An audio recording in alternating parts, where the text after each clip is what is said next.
Welcome to the Bigger, Braver Life show, where leaders and high performers learn to rewire their minds, regulate their nervous systems, and rise into their next evolution. I'm Angela Williams, therapist, leadership coach, and your guide to living, leading, and creating from deep alignment. Because your bigger, braver life isn't about doing more, it's about becoming more of who you really are.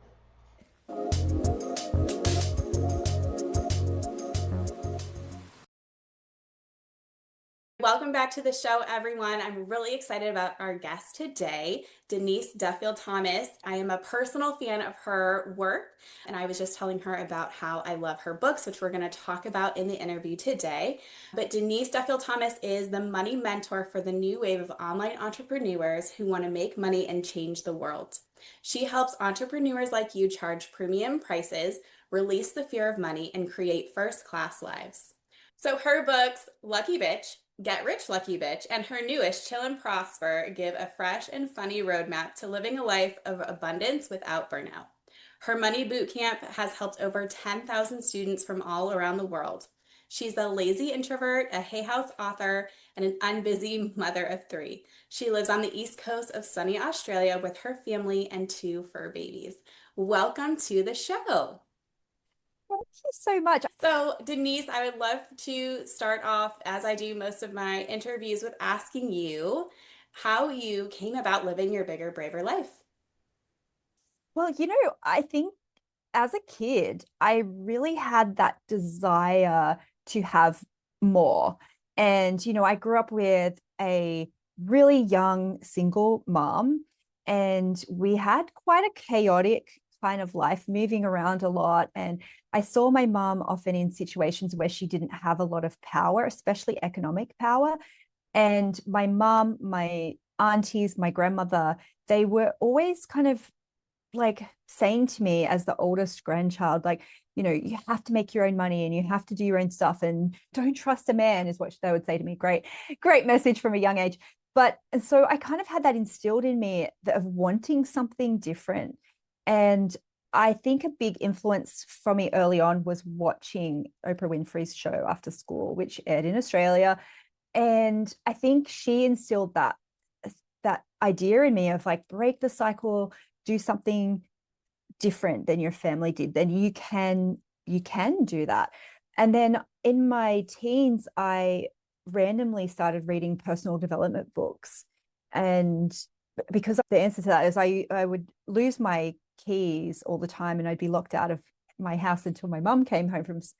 And so after school, I would go to this bookstore, the secondhand bookstore near my house, for hours and just read books. And I found this little personal development book called The Magic of Believing by Claude M. Bristol. And it was one of those first moments that I thought, oh my God, I can change these thoughts that are running in my head and this anxiety or these thoughts that I'm not good enough. And that was another seed that planted this desire for something more. So I could almost say, oh, well, it was inevitable that I was going to create this success, but it wasn't easy. I had to overcome so many imposter syndrome barriers and loneliness and feeling like I had to do it all by myself. So I think though it was that innate desire for me of how I do this work now, is that I would go to school after watching Oprah and say, oh my God, Oprah said this. And then I'd read a book and say, I read this book and you need to read it too. And so it was kind of inevitable that I would go into coaching or mentoring other people, because that's how I've always been. Just, I've learned this thing and let me share it with you. And so, yeah, I think that's how I've kind of got here to this big, bold life. However, I would say now where I'm personally building it is being really intentional about my desires and going back to doing ballet in my 40s and really trying to be more authentic in my life of what works for me and what makes me happy. That's how I'm doing it at the moment. Thank you so much for sharing that. We actually have some of those similar storylines when Oprah was actually a big influence for me as well. I have a podcast episode that is an ode to Oprah and her, just watching her do such big things and, the personal development that she shared with other people in her own journey. That's very inspiring to me. So I totally get that. also an avid reader. And I think those things just really unlock so much curiosity and learning and really expand your world. You don't have to really go a lot of places if you have those books because you can do so much. And so, anyways, yeah, thank you for sharing that. And I love how you shared, there's mindset pieces too on your journey to success. So I'd like to dive into that a little bit more too. Can you talk to me about your journey and how you overcame kind of maybe the mental barriers or blocks that imposter syndrome? I think a lot of us, especially as women, face that. But can you talk to me about your specific solutions for that? Absolutely. It's funny you're reading my book, Chill and Prosper, at the moment, because the first version of that came out in 2019. And it was originally called Chillpreneur, too, by the way. It had a name change. And I was, at that time when I wrote it, I was undiagnosed with ADHD, which I've had my whole life. And that definitely has set up so much imposter syndrome because as a kid, it was always, and my mum has undiagnosed ADHD too. I was never prepared, never had the right things, was always lost. So I had this sense that, wow, there's something wrong with me and I'm so disorganized and I'm not worthy and I'm undeserving of good things because I turned up to my exam without a calculator and a pen. All of those things that are so hard, especially then also growing up, with not much money and not having the right clothes. All of those early experiences can be so hard, I think, for those internal feelings. So definitely Oprah and some of those books helped. But actually, in my early 20s, randomly, I was working somewhere and the secretary who was just doing some temp work for us said, "Have you ever heard of EFT?" And I was like, "No, but tell me more." And this was probably early 2000s and YouTube wasn't really a thing. And so she had to lend me her DVDs to learn how to do EFT, which is amazing now that it's so accessible. You can learn it. You can literally YouTube or Google EFT for any problem that you have. And that was a real game changer for me, I think, because I was trying to change my thoughts, but my body was so full of anxiety all of the time. I was constantly in fight or flight. I'm going to get into trouble. So I would be sweating all the time at work, thinking, I'm going to get into trouble. Something bad's going to happen. And EFT was the first practice that actually did calm my nervous system down. And those of you who have never heard of it before, it's called EFT, tapping emotional freedom technique. And it's just this form of self acupressure that you can do. And you tap as you say a mantra. And it might be, even though I feel really nervous, I deeply and completely love and accept myself. And I had to do so much work just on, even though I'm not good enough, even though I'm like bad at things, whatever it was, even though I have this fear, it really, really helped me. And I still use this today, by the way. If I'm doing a speaking gig, I need to do it. And my 7-year-old, she's about to do some public speaking, and we've been doing it together too. And she's like, even though I feel really nervous, even though my heart's racing, that was the first thing for me. And I've tried a lot of different modalities, and I think everything does work. But for me, that is my go-to, 25 years later, I still use that. Thank you for sharing that. In my practice, we did a lot of EFT during COVID. Actually, we had a specific protocol that we were given in the kind of trauma group that I work in.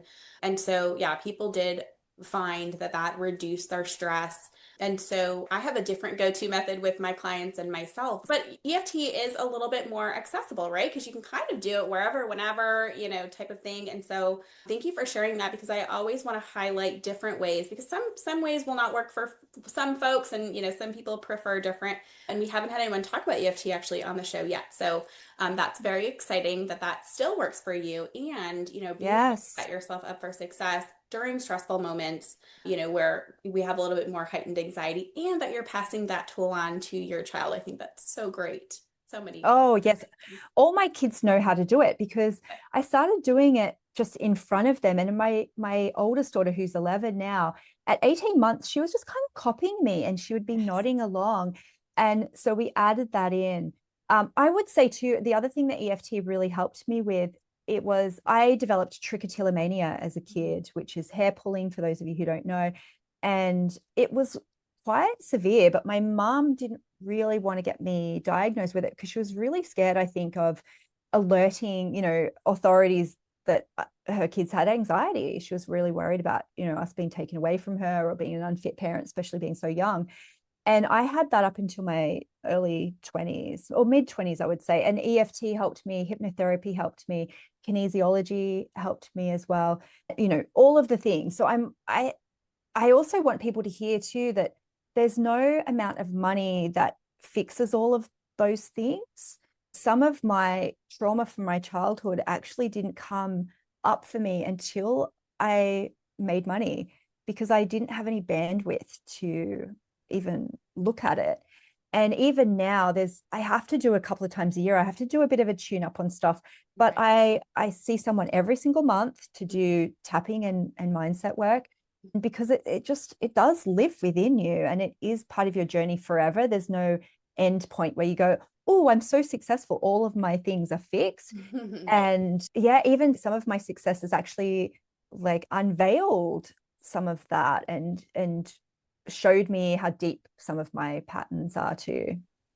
And you know what? That's so common. And that's something that, that's what I really work with in my clients is how do we understand those subconscious issues that are really kind of latent and that, these money subjects, the success, the pressure, all of the stress, right? All of that's going to activate in different levels, whatever's there. And so it's important to understand who you are, what's your lived experience, what your beliefs are, and then make sure that you have the support to regulate your nervous system, expand your capacity, your nervous system, being able to hold a larger amount of money or a large amount of clients or whatever that may look like. So yeah, I'm beating that drum all day. So I totally appreciate you sharing that.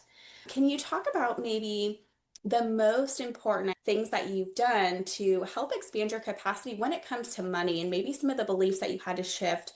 I believe you have reported a larger amount of financial success, right, in the coaching space. And so, can you talk to us a little bit more about how you kind of expanded your capacity and kind of anchored up, if you will, to receive that? Yes. No, I love that you used the word anchor because I think that is really, really important.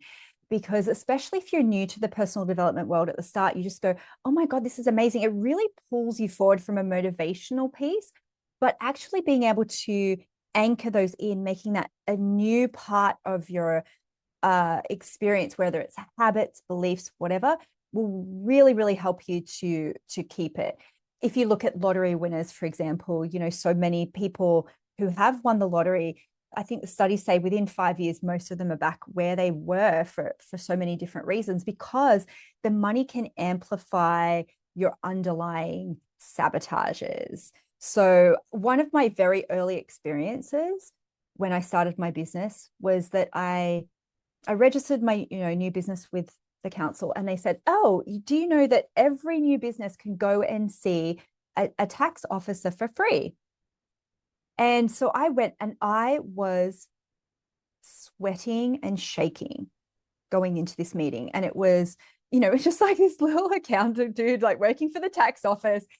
And I came away from that meeting, I was terrified. And I had to go back and go, what's happening in this experience for me? Because I know this will be a block for me growing my business. And it was me at 5 years old being at the welfare office with my mum. And he was asking my mum all these questions. And I was going, oh, but remember, we lived in this place. And my mum was like, shut up.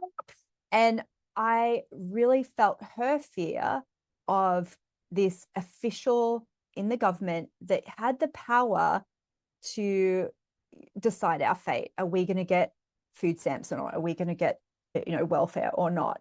And I had to do some work for that inner child Oh, yeah. because I was terrified Yeah. of the tax man. Right. I think that's a common thing. Yeah. Yeah. It was serious. And there were also these ads in Australia in the 80s of like the Grim Reaper. And Mhm. so in my mind, the tax man and the Grim Reaper and like the sheriff of Nottingham and like And also Australia being a penal colony of England where we got sent if, you stole a loaf of bread. All of this stuff was living inside me, right? Right. And I had to acknowledge that because I was terrified of paying tax and getting into trouble with the government. Right. That is a big deal for so many of us, is that we're so worried about getting into trouble. And this is why I see when I hear people are stuck and they have an income plateau, the first question I ask is, are you under a tax bracket? Mm. Do you have to start charging tax? Like, when sometimes you reach a threshold and now you have to charge your customers sales Mhm. tax. I see people, they get stuck under those because they're worried about getting into trouble, doing something wrong. That's a really big one. Or just below a threshold where they would have to lose a benefit, lose alimony, lose a child benefit, whatever it is, because it's a real sense of safety, Right. not wanting to be known, not wanting to put yourself into trouble, like potential trouble. So that was a really big one at the start of my business, and I see it a lot. Yes, thank you for sharing that. From my perspective, I see a lot of the past experiences, kind of like you mentioned, but just kind of in different formats. Like, what did our family members, were they hoarders of money? Were they, just spending, spending, spending? And, what was that? What was taught to you? What was passed down to you? And like, so just a lot of the family origin. But I think it was so important that you mentioned the societal piece as well, because that does play a big role. We associate, right? The pictures we see, the messages we get, it's all connected. So thank you for sharing that. Yes, the family patterns thing is really fascinating. So there's this saying, shirt sleeves to shirt sleeves in 3 generations. And this is what happens sometimes when someone creates big success, especially if they're self-made. So it's like, they're the hard workers, and then they want their kids to go to university, and then their grandkids are like trust fund babies, and they're the ones that lose it. And I definitely see those patterns playing out in my clients where they either unwittingly repeat the behavior. And let's take frugality, for example, Sure. extreme frugality, right? You'll see people who unwittingly just follow that along, and they live scarce, frightened lives of like, we're not allowed to take any risks. Or they go the other way, right? And then they're like, I never want to think about money. I never want to penny pinch. I never want to save. I'm just going to, spend it. And that's when the extremes come, right? Or you go into the healthy side where you go, okay, I'm going to learn from that, and I'm going to appreciate some of those lessons. And I'm not going to go into extremes. I'm going to find my healthy medium. And even though I didn't grow up with around frugality, I actually grew up kind of in the opposite way, where my mum, yes, she was on welfare, but she was just like this insanely lucky person who would manifest these windfalls out of the blue, but then she would spend them very quickly. So I was very at ease in this feast or famine. Oh, money's going to come, like no big deal. I have to learn sustainability. And so, like, when people used to say, oh, how much have you got in savings? I was going, savings? Why would you need savings for? You just get another job, take another shift, live week by week. I Right? was Just make never more. worried about just make more money, right?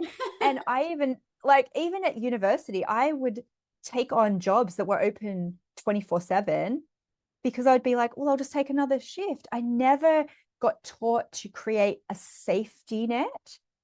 And even in those early days where I was like, maybe I will try saving, there was something that would always come where I'd feel like I'd have to spend it all. I'd be like, oh, well, I've got a little bit extra. I need to get rid of it.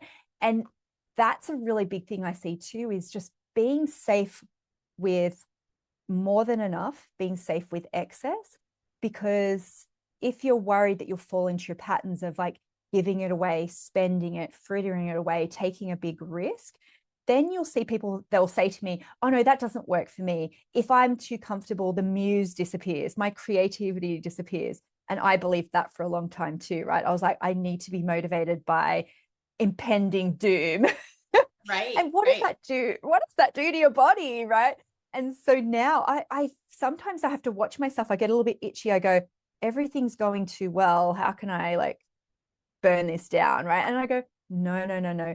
And that's what I'm trying to create for my kids too. I was like, wow, wouldn't it be cool for them to have like a boring middle class upbringing? I don't aspire for them to create this massive big wealth. I thought I did. I thought that was like, wow, I'm going to live this big life and I'm going to inspire my kids to. And I'm like, oh, that's actually not what my lineage needs. My lineage needs a couple of generations where maybe it's like, oh, we can just live normal lives and we don't have Stabilize. to Yeah. live. Mm-hmm. Yeah. And it's hard. It's so hard for me to do it Yeah. because I'm still trying to overcome that other stuff and try and do it, create, nice nervous systems for them. Right. It's a really tricky place to be. I'm sure a lot of people resonate with that when you're Oh, still in it. 100%. Yeah. And, I've been on other podcasts too where we've had this conversation about, being very intentional about the mindset that we want to create for our kids. I mean, my child's only about to be 2, so, but really, Yeah. I mean, think about how early we're making connections. And I mean, he's learning all of the time. So I'm like, let me be intentional even now about the messages that I want to share and the energy that I want to have around money instead of, oh, there's a huge bill, freak out, and then, panic and, have my nervous system, go all over the place. So, yeah, I think that Yep. that is the part of the work, right? Is being able to stabilize ourselves and pass that on.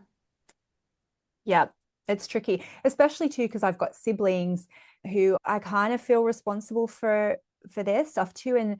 And they've had their challenges. And also I financially support my mom, right? Which, any therapist has a absolute field day with that one. And so I am the child, the adult in a lot of relationships in my life. And I feel like talking about that honestly and openly too, if you're someone who is very giving and generous, more money is not going to take that away, but you have to watch the balance, right? Of going, oh, okay, now I'm responsible for everybody because I have money. I see that a lot. And I have that in myself too, as Hmm. that oldest child syndrome of going, everything's my responsibility and I have to fix every problem of the world. Yeah, and thank you for sharing that because I'm an oldest daughter as well. So I feel like we're an archetype in our own sense there. We are.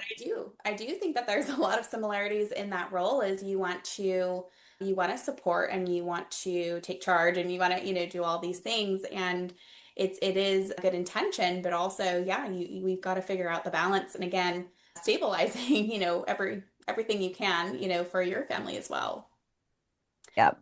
Yeah, so thanks for sharing that. I also would love to just kind of, maybe add on that when you think about your journey to making more money with ease. I'm reading the book Chill and Prosper. What I love about it is, you talk about making your life so much easier.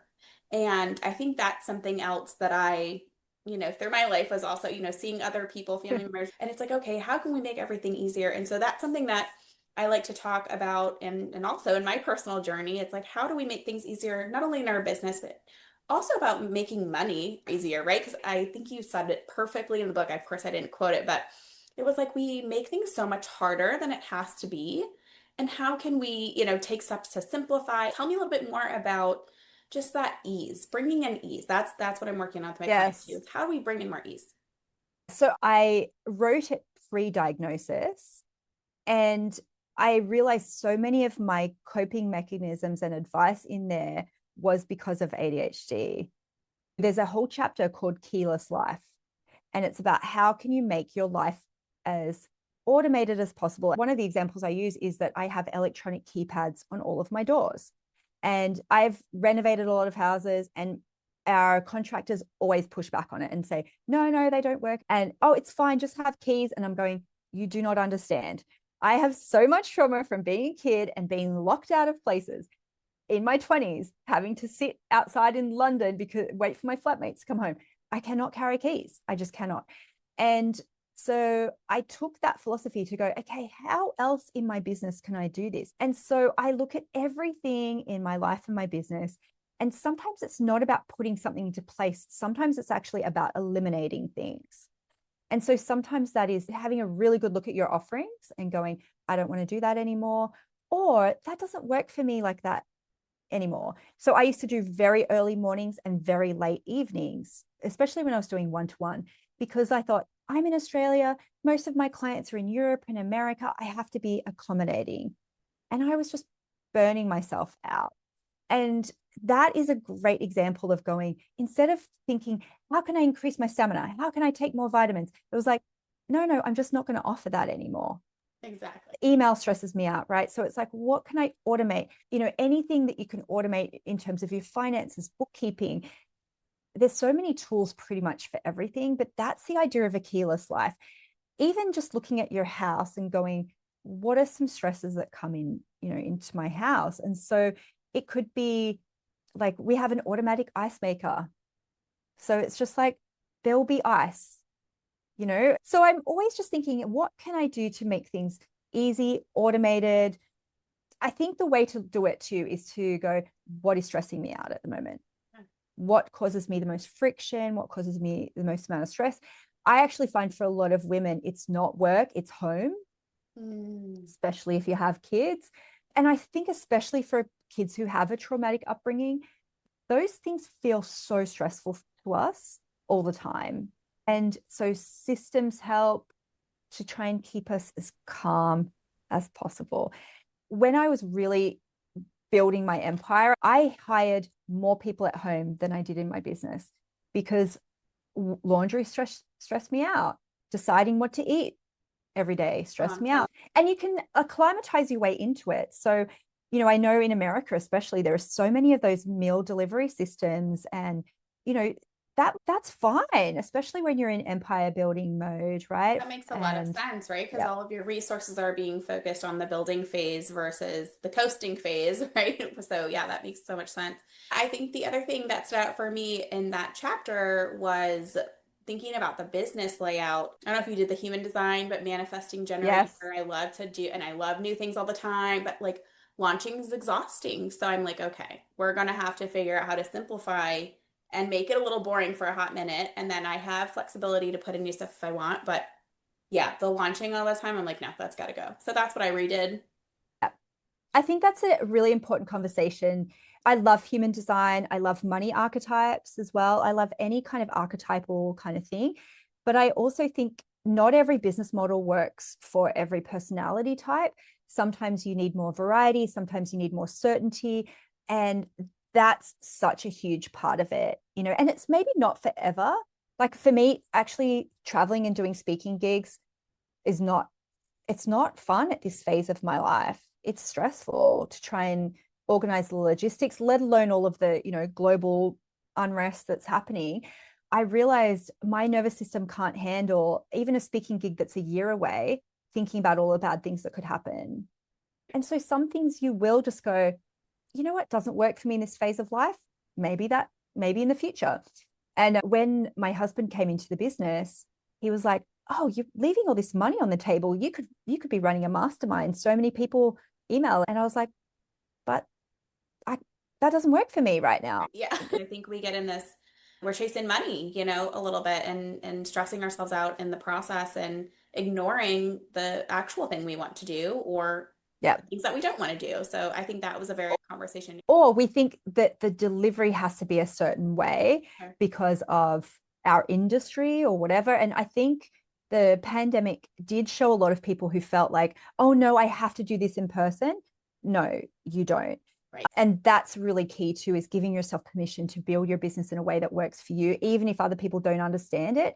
And even if some people don't like it, because you're only looking for the clients who like that. And I think this or nothing, a big part of my early journey was dancing. That was such a great part of my life that really helped me with all the chaos of my childhood. But it taught me the show must go on. And I took it a little bit too far where I was like, I never canceled anything. I was never sick. Even in the depths of depression or mental breakdown, I was like, I am here for you. That is not healthy to do that. We're allowed to create our businesses to be a vehicle to support ourselves and our family and help other people, but it has to be based on you and your preferences first, or it will not be sustainable.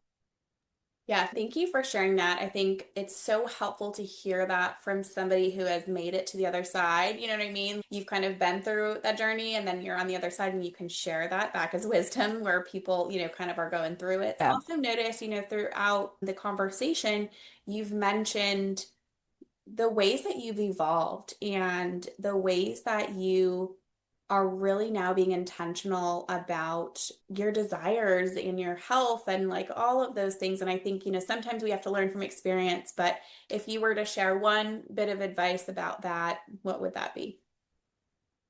Oh, yes. I think it's so tricky, right? Because we obviously want to help as many people as possible. And also, as we create more success, we want to be able to help our friends and our family and all that kind of stuff. And I think I've learned some really hard lessons about that in the last couple of years of you can't always fix other people's problems with money, with whatever. And that's a bitter pill to swallow when you want to take people with you. And my lesson is I am not responsible for everyone. And I had to do some almost woo woo energetic work in untangling some of the relationships I had with people in my life because I felt like, I'm like with my mom, especially because she's only 17 years older than me. I had to untangle things and go, okay, maybe in past lives, in past lives, I was the mom, you were the Right, child. In right. this life, in this Yep. life, I am the child, Mhm. you are my parent. Mhm. I didn't say this to her. I just had to energetically do it. And I saw it as like all these tanglements. And I was just like, I'm just going to untangle them. And that's pretty much what I've been doing this last year is renegotiating things. Mm. Even a friend of mine reminded me, we went to this goddess conference years ago and she said, oh, you pulled the nun card. And I went, oh my God, this is what I've been doing of going, I'll dedicate myself and everyone else can have, and I am not allowed to experience pleasure or, Mhm. whatever for myself. Right. And I was getting it through my business, but not necessarily my personal life. My business was my pleasure. Right. And Right. so I had to then go, okay, I am revoking all of my vows of chastity, modesty, whatever Right. lifetimes, right? Right. I'm like, no, that is not a thing anymore, And I'm like, I knew how to create success, but I actually didn't really know how to have true pleasure in my life. I started cross stitching again for pleasure, and it's still a balance. I'm not saying it's not. And I had to have a bit of an ego death of going, I don't want to tell people about this because they're going to think I'm not ambitious or worthy of, Right. you know, reading my book or whatever. If I'm just like, oh God, I'm just a mum in the suburbs, like going to ballet and doing my cross stitch. But I think that's such a common story that I hear with female entrepreneurs specifically too, is that, my business is fun and it is, and it's so great. And we get to be creative and problem solving and so many things, nurturing, right? We get to do a lot of things in our Yep. business, but having true pleasure and joy, like that is a lot of the what's missing, right, for us. And so, we are all complex beings and we need to make sure that we're taking care of our mind, body, spirit, right? All of those things. So I do appreciate you sharing that because it is so important to make sure that we are truly balancing with the joy, and the work that we're doing. So we're Yes. wrapping up, but I do want to ask you just anything that you want to share about your book writing journey. A lot of the folks that listen in, myself included, are inspired to write a book or in that process. So can you share anything? Oh, Tips, geez. fun? So I am not a prolific writer and I need very, very strong deadlines to be able to write. And that's just how I was at school as well. I always did my assignments last minute. So when I wanted to write my first business book, Lucky Bitch, the only way I did it was I set a deadline, and it was a really dumb thing to do because I was like, 7th of September 2011, which was my birthday, I will be releasing Lucky Bitch. So pre-order here or get on the wait list here. And I had not finished writing that book. So I had to write it in 2 weeks. I was like, ah! And I self-published it, and it was half written in British English and American English. So both people were pissed off at the typos, and it was a very imperfect book, but it was birthed. Love it. And Yeah. the cool thing, yes, yeah, you will just do it, right? If you have a Yep. deadline, Get I it will done. never let anyone down. Yeah. But I've let myself down so many times with projects that I have wanted to do because I didn't have any external accountability. And then the second book came out the year after Get Rich Lucky Bitch, both self-published, again with a very strong deadline. And then Hay House contacted me 2015 and said, we've been reading your newsletter to pitch you, internally. And they didn't like the word bitch in my books. But I knew it was like a bit, not an excuse, but I was kind of like, oh, okay, this has been a really great experience. I'm going to go away and build my numbers basically. And it's a hard pill for people to swallow sometimes. You can have a really good book idea, but traditional publishers, they want to see that you can sell books and that you have social media numbers, newsletter numbers, all of that kind of stuff. And I really got that. And I went back and changed a few things in my business. My company name was Lucky Bitch at the time. I changed it back just to my name and built my Instagram, built my Facebook, all of that stuff. So I went and pitched them 2 years later and said, I've got this new idea for a book. It's called Chillpreneur, and you can also republish those other books for free and take those on. And that's what they did. There's a couple of lessons in that. One is create when no one's watching, because that builds the momentum. There were times, very early on where I was like, I don't know what to put in the newsletter this week, but I did it every week without fail. Send out a newsletter. And you've got to think too, like, it's going out to potentially millions of people, thousands of people. Not, well, there's no point sending a newsletter because there's only 30 people on my list. It's like, well, how are you going to get more people on your list? That's a really good And so, reframe. Yeah. however, the book that I sold to Hay House, I knew that I would really struggle at that phase in my life with 3 young kids to do it in 2 weeks, in the final 2 weeks. And I think they gave me like 9 months or something to write it, which with ADHD, I'm always just like, just tell me the deadline. I don't care how long things will take. Just tell me the deadline and I'll just magically make it happen. But I knew that would be very stressful. So I actually spent most of my advance on a book accountability mentor. And every week I'd send her a chapter. She'd send me feedback. And I felt really grown up. I was like, oh my God, look at me getting things done on time. This is so cool. It was a really nice new experience. So I've written books all sorts of ways. There's no right or wrong or good or bad. I feel like you have to get over that imposter syndrome, I think, of, am I worthy of writing a book? And I look back at that book, Lucky Bitch, right? And I think I really sometimes want to change it all because it's naive in some places. And it's, I don't know, it's not what I would write now. Sure. But that's the point. Right. People Right. need that version of me who wrote that, who was a little bit naive and, kind of like, oh, it's just going to manifest, because that's what happened when I followed that naivete, right? So if I tried to do it now, I would ruin it. Yeah. So you can only write the book of where you are right now. You can't think, oh no, I should be further ahead, because that further ahead version, they won't remember the lessons that are so present to you right now. Right. I've also attempted a few times to write a memoir, and that's been really difficult, a new genre, but I will join a memoir group where we have to speak it out loud to each other. And that's a really good learning edge, and you notice that everyone feels like an imposter, even people who have written multiple books as I have. I still feel like an imposter. So that's not a good enough reason to not do it. And if you self-publish, it is a completely valid path that could lead to traditional publishing later on, or not. The thing I love about self-publishing is that you can change it, whereas traditional publishing, it takes so long to do stuff. So there's no either or. I think I'm a good example of that. Of my self-published books are published with my same publisher. So just pick a deadline and just do it. I love it. Thank you. That's lovely. And yes, really good reframes. And, I think about just again, your evolution, that was that part of you then. This is the part of you now. And it's all there. I love it. Yeah. There is a lot of inner child work I think we always have to do as we go on our journey. And I have to do it all the time.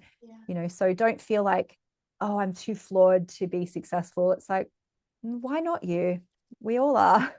Yes. Thank you so much. So tell everyone where they can find you. Yes, I'm very easy to find. DeniseDT.com is my website, and there's a ton of resources on there around money blocks or finding out your money archetype. There's a lot of things in there. My podcast, Chill and Prosper, if people prefer to listen, that comes out every week on all the normal platforms. And same with my books. You can find they're on Audible, they're on Kindle, they're on paperback. And then I love to connect with people on social media. So if you prefer being on, Instagram, Facebook, whatever, just search me. Denise DT is usually my handle on most platforms. And I love hearing money stories. So always feel free to DM me and, tell me your money story or just connect on social media. Wonderful. Denise, it's been such a pleasure. Thank you so much for being on the show. And just one more Same shout out, pleasure. y'all. You got to read the books. She gives great information on her website. I think I've been in a challenge or two of yours, but just so lovely. And just following you on social media is fun. Like Denise is a fun reminder of like who we get to be, who we get to choose to be. We get to be our authentic self and we get to have fun, be silly, do whatever. So thank you for sharing that example. And yeah, all right, that is going to conclude our interview for today. Thank you so much, and I hope you have a Thanks. wonderful rest of your day.